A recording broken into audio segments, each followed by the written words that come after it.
رضا ہے، ارے کوئی بھی ہم سے جیتا نہیں ہے۔ برات کا حلوہ کہاں سے آیا؟ سب اللہ کے نبی کے دندان مبارک شہید ہوئے تھے تب آپ نے کھایا۔ نبی نے تو پیا ہوگا، دانت شہید ہوئے تو کوئی چیز پی ہوگی، دانتوں سے تو نہیں کھائی گئی ہوگی۔ تم اتنا مضبوط کیوں بناتے ہو؟ کھانے پینے کی چیزوں کو سامنے رکھ کے نیاز پڑھنا، قرآن پڑھنا اور پھر لوگوں میں بانٹ دینا، کیا یہ جائز ہے؟ قطعاً ناجائز ہے، اور اس کو ناجائز کہیں گے تو کئی لوگوں کو ہضم نہیں ہوگی ہماری بات۔ دیکھو جی کیا عجیب بات کر دی، قرآن پڑھ رہے ہیں کھانے پہ آگے رکھ کے، یہ ناجائز کیسے ہو سکتی ہے؟ یہ ناجائز اس لیے ہو سکتی ہے پیارے بھائی کہ کھانا آنے کے بعد پیارے حبیب محمد کریم صلی اللہ علیہ وسلم نے بسم اللہ پڑھ کے کھانا شروع کر دیا۔ اگر آپ نے کھانا سامنے رکھ کے سورۃ یاسین پڑھی ہوتی، سورۃ ملک پڑھی ہوتی، ختم دیا ہوتا، فاتحہ پڑھی ہوتی تو ہم بھی دے لیتے۔ اگر آپ نے یہ عمل نہیں کیا، اور اللہ کی قسم کسی صحیح حدیث میں نہیں کہ آپ نے کھانے کو سامنے رکھ کے نعرہ رسالت، علماء اہل سنت، ماشاءاللہ میری طرف دیکھیے، کچھ لوگ کہتے کہ سامنے کھانا رکھ کر لنگر رکھ کے نیاز دینا، فاتحہ دینا، یہ سب شرک ہے، حرام ہے، غلط ہے۔ آج کے بعد کوئی کہے تو سیدھے کہیے یہ حدیث کے خلاف نہیں، تم جیسے خبیث کے خلاف ہے۔ کس کے خلاف ہے؟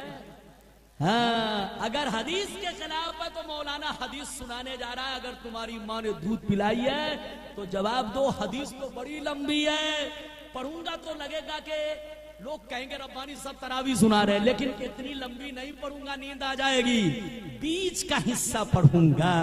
اجازت ہے؟ زور سے بولو اجازت ہے، لیکن ایسے نہیں سناؤں گا، سارا مجمع ہاتھ اٹھا کر بولو سبحان اللہ، اور زور سے بول دو سبحان اللہ، اور زور سے بولو سبحان اللہ۔ ماشاءاللہ غور سے سن لو، حوالہ نوٹ کرو، اللہ اللہ، بخاری شریف جلد ثانی کتاب النکاح صفحہ نمبر 775۔ کتنا زور سے بولو، صفحہ نمبر 775۔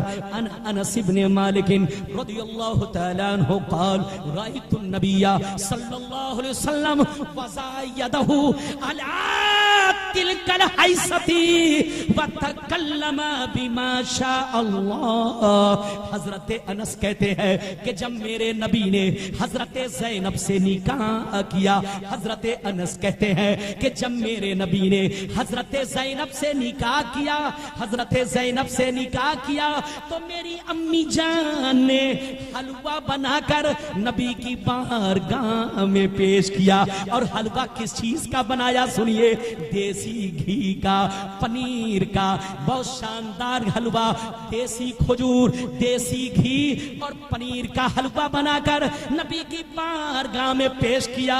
حضرت انس کہتے ہیں جب میں حلوہ لے کر نبی کی بارگاہ میں پہنچا تو نبی نے ارشاد فرمایا حلوہ سامنے رکھو۔ کیا کہا؟ زور سے بولو، حلوہ سامنے رکھو۔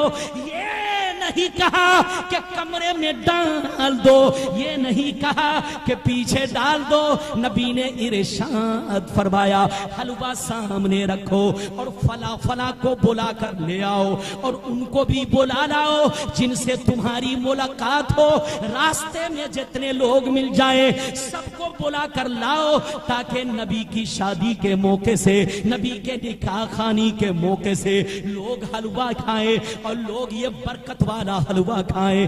حضرت انس کہتے ہیں میں گیا، راستے کے کنارے کھڑا ہو گیا، نبی نے جن کا نام لیا ان کو بھی بلایا اور ان لوگوں کو بھی بلایا جن سے میری ملاقات ہوتی گئی۔ لوگ 300 جمع ہو گئے۔ کتنے لوگ آ گئے؟ زور سے بولو، 300 لوگ آ گئے۔ حلوہ کتنا ہے؟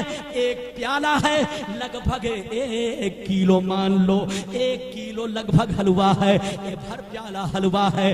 حضرت انس کہتے ہیں 300 لوگ بیٹھ گئے، میرے نبی نے حلوہ کو سامنے رکھا اور حلوہ پر اپنا پیارا ہاتھ رکھا اور اللہ کا کلام پڑھنا شروع کر دیا۔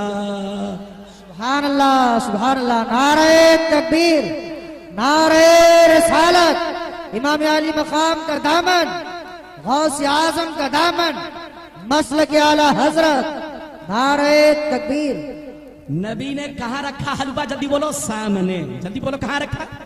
بس 5 منٹ کی بات ہے، ادھر دیکھیے وہ پاگل ہے پاگل، ان سے کہیے اس طرح کا ورڈ تم بولتے ہو تو سہارنپور میں بولو، ندوہ میں جا کے بولو، لیکن جام نگر میں مت بولنا، یہ بزرگوں کے غلام ہیں۔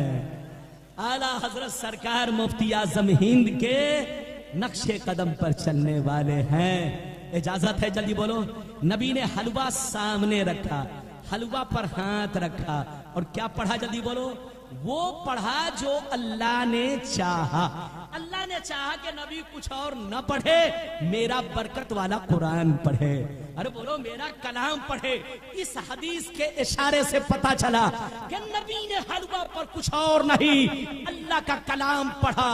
جب پڑھ چکے تو فرمایا 10 آدمی آؤ، بسم اللہ پڑھ کے حلوہ کھاؤ۔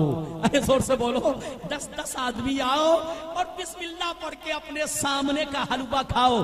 حضرت انس کہتے ہیں 300 لوگ آئے، 10 لوگ آتے گئے، حلوہ کھاتے گئے، یہاں تک کہ 300 لوگوں نے حلوے سے پیٹ بھر لیا، پھر بھی حلوہ جو کا تو۔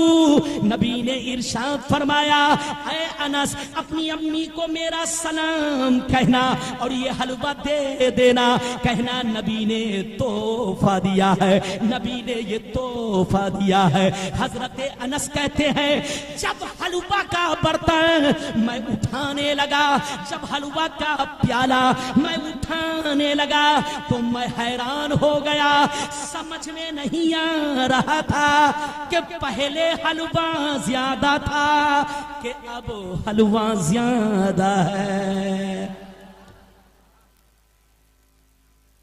مر گیا مردود جس پہ فاتحہ نہ درود۔ خدا جب دین لیتا ہے تو عقلیں چھین لیتا ہے۔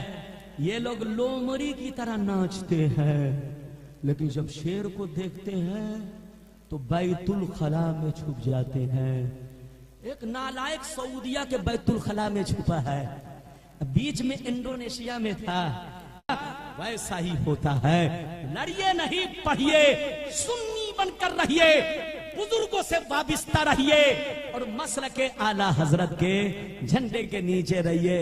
ایک بات رہ گئی، میں بھولا جا رہا تھا، سنی کس کو کہتے ہیں اور بریلوی کس کو کہتے ہیں؟ حضرات ادھر دیکھیے، کوئی بریلوی الگ فرقہ نہیں، سنی الگ فرقہ نہیں۔ ادھر دیکھیے، سنی اس کو کہتے ہیں جو اللہ سے محبت کرے، نبی سے محبت کرے، تمام صحابہ سے محبت کرے، تمام صحابہ پر ایمان رکھے، سیدنا ابو بکر صدیق کو، بولو سیدنا ابو بکر صدیق کو نبی کے بعد بولو بشر میں سب سے افضل مانے، اول خلیفہ مانے۔ یہ ہے سنیوں کا طریقہ، تمام بزرگوں سے محبت کرے، تمام صحابہ سے محبت کرے، تمام بزرگوں کے نقش قدم پر چلے، اس کا نام ہے سنی۔ اور بریلوی کس کو کہتے ہیں؟ ادھر دیکھیے، بریلوی نیا فرقہ نہیں، بولو نئی جماعت نہیں، بلکہ سنی کا دوسرا نام بریلوی ہے۔ زور سے بولو، وہابی لوگوں کا 4 نام ہے، جلدی بولو، وہابی لوگوں بولو، ایک نام وہابی، دوسرا نام غیر مقلد، تیسرا نام بولو اہل حدیث اور چوتھا نام سلفی۔ یہ 4 نام ہیں، نام الگ الگ ہے مگر چولا سب کا ایک ہے، پیجامہ سب کا ایک ہے، جوبہ سب کا ایک ہے، کتابیں سب کی ایک ہے، عقائد و نظریات سب کے ایک ہے۔ لیکن حضرات اہل سنت والجماعت میں بریلوی کوئی الگ فرقہ نہیں۔ پاکستان میں سنی کو بریلوی کہا جاتا ہے، افغان میں سنی کو بریلوی کہا جاتا ہے، بھوٹان میں سنی کو بریلوی کہا جاتا ہے، نیپال میں سنی کو بریلوی کہا جاتا ہے۔ جہاں جہاں بریلوی کسی کو کہا جاتا ہے تو وہ سنی ہی کو کہا جاتا ہے، بریلوی الگ فرقہ نہیں، اعلیٰ حضرت کوئی الگ مسلک نہیں۔ مسلک امام اعظم ابو حنیفہ کی بولو شان و شوکت کا نام مسلک احمد رضا ہے، مسلک امام اعظم کے پرچارک کا نام مسلک احمد رضا ہے۔ ادھر دیکھو،